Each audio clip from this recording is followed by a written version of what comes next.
Okay, so let's dive in. Right now, Kenya is, well, it's gripped by massive unrest. Huge protests across the country. Everyone's watching. Yeah, it's all over the news. But here's the really interesting angle, something maybe not everyone's connecting. Many people are seeing the influence of Burkina Faso's leader, Ibrahim Traoré, behind all this. Surprising, right? It really is, but it makes a certain kind of sense when you dig into it.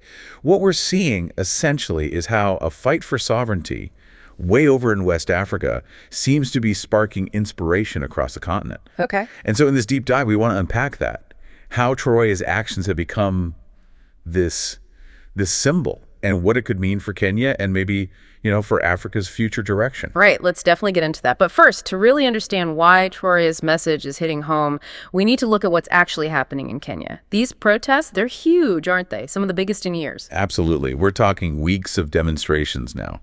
And the reasons? Well, they're pretty clear. What are the core grievances driving it all? Fundamentally, it comes down to deep frustration. The cost of living has just skyrocketed. People are struggling. Then you add high taxes on top of that, government austerity measures.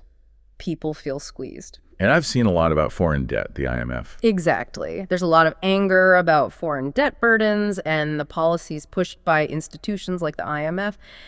It feels like external control to many. Plus, you've got really high youth unemployment, general economic hardship. It's a perfect storm, really. So the feeling is just people are fed up, they want change. That's putting it mildly, yeah. They're demanding fundamental change. And, you mentioned it earlier, this energy, this feeling, it does seem familiar. It has echoes of what we saw in West Africa. Which brings us back to Burkina Faso. How exactly does Captain Ibrahim Traoré fit into this Kenyan story? What's the link? It seems unlikely at first glance, right? Yeah. Kenya, East Africa, Burkina Faso, West Africa. But the connection is ideological. Traoré came to power specifically rejecting what he calls neo-colonial control. What does that mean in practice? Basically challenging the continued economic and political influence of former colonial powers or, international financial bodies. Yeah. He made some very bold moves that got a lot of attention across Africa. Okay, let's talk about those moves. We've heard about them. But what specifically did he do that resonated so much? Well, first, he kicked out foreign military forces, specifically the French military bases. That was huge. And then he moved on the economy. He started nationalizing the country's wealth, especially gold, minerals, taking control back. Nationalizing resources, that's a big step. A massive step. And maybe the most surprising part, he launched these incredibly ambitious infrastructure projects. We're talking like $200 billion worth. Without IMFs or World Bank loans? Exactly. Without those loans, it signals a potential alternative path, maybe using national resources or looking for different partners, completely challenging that old debt-based model. And he's constantly talking about Pan-African unity, independence. So you can see why he'd become a symbol. For young Africans especially, he must represent hope, courage. He really does. Hope, courage, and this powerful idea that Africa can actually stand on its own, free from that external influence. Now, you mentioned potential criticisms or pitfalls. It can't all be straightforward, can it? No, absolutely not. And it's important to acknowledge that. Some critics worry about, the stability effects of such rapid changes, maybe becoming too economically isolated. These are valid concerns to track. Sure.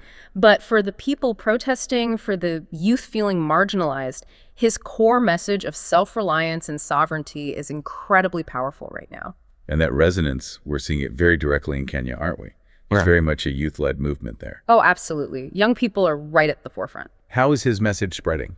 Digitally, in large part, social media is crucial here. We're seeing Kenyan youth quoting Traoré's speeches, sharing hashtags like hashtag Africarizing, hashtag no more colonialism. It's all over TikTok, Twitter. And on the streets, too. The protest signs. Yeah, the messages are very clear. Things like no IMF control, Africa for Africans, build by ourselves. You see that direct parallel. It feels bigger than just Kenyan domestic issues then. It feels like part of something wider. I think that's right. It points to a broader regional awakening, as some are calling it.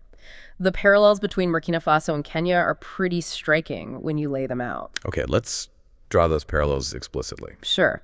So Burkina Faso rejected foreign military bases. Well, in Kenya, the protests are targeting IMF-backed tax hikes. Similar theme of rejecting external dictation. Right, external influence. Burkina Faso took control of its natural resources. Kenyans are protesting high fuel costs, often linked to global market dynamics and debt servicing. Resources and costs. Burkina Faso is trying to invest in its own infrastructure without traditional loans. Kenyans are demanding local economic reforms, investment in their own future. Okay. And Traore's whole focus is on African solutions for African problems. Well, that's mirrored in Kenya's youth calling for sovereignty, for their own path. So it boils down to this shared feeling, this frustration that decisions impacting them are being made elsewhere. Washington, Paris, Brussels. Precisely. A deep-seated desire to break free from that pattern. How are the Western powers, the institutions like the IMF, reacting to all this? They must be watching closely. Oh, they are. And nervous is probably the right word. They see the spread of Traore's kind of thinking as a potential threat to their, long-standing influence in Africa, both politically and economically. And we're seeing concrete actions. Definitely. The IMF and World Bank have explicitly warned Kenya about the consequences of rejecting loan conditions or changing fiscal policy too drastically. It's subtle pressure, but it's there. Beyond just the financial warnings, what else? Are there other pressures or maybe strategic interests at play? That's a really good point. It's not just about the loans themselves. You also see it in some of the media framing. How so? Well, some foreign media reports tend to focus heavily on the disruption caused by the protests, maybe labeling the protesters as radicals. Downplaying the actual grievances. Yeah. Exactly. Downplaying the legitimate demands about economic hardship and sovereignty. And from an African perspective, across the continent, this often looks like, a pretty transparent attempt to undermine movements calling for self-determination and maybe protect existing economic arrangements that benefit external powers. Okay, so there's a complex picture with lots of pressure points. Where does this leave us? What happens next for Kenya and maybe for Africa more broadly? That's the million-dollar question, isn't it? Will Kenya actually go down a similar path to Burkina Faso, rejecting foreign influence more forcefully? Yeah. Could this inspire other countries? It's possible. Some analysts are definitely predicting a kind of new wave of African nationalism, particularly in East Africa, driven by this desire for real sovereignty. But there are risks, warnings too. Yes, absolutely. Others are cautioning that such moves could lead to increased political pressure from the West, maybe even economic sanctions. It's a difficult path to navigate. But regardless of the outcome, something feels like it has shifted, doesn't it? Africa's youth.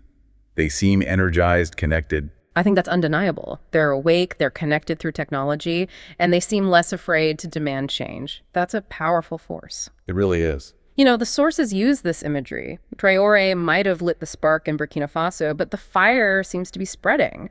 And Kenya feels like a really significant next step in this continental awakening. So Africa really does feel like it's at a crossroads.